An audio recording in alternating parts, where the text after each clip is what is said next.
In today's video, I'm going to teach you how to add a Payoneer account to your Adobe Stock profile. This process is straightforward and should only take a few minutes, so let's dive right in.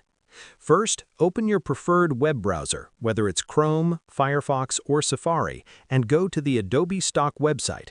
Log in with your existing account or sign up if you're new. Follow the sign-up steps to complete your profile, including verifying your email. Once logged in, you'll be on your Adobe Stock dashboard. Look for payment information in your profile. This section is important because it determines how you'll receive payments for your contributions. Here, you'll see an option to select Payoneer as your payment method. Click Connect next to Payoneer.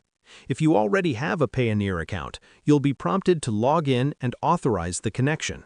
If it's your first time, you can create a Payoneer account by entering your details and completing the verification process.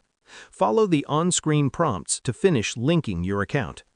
Once completed, your Payoneer account will be connected to Adobe Stock, allowing you to receive your earnings smoothly. Double-check that all payment details are accurate to avoid delays. And that's it! Your accounts are now linked and you're ready to receive payments for your Adobe Stock contributions. Thanks for watching and happy selling!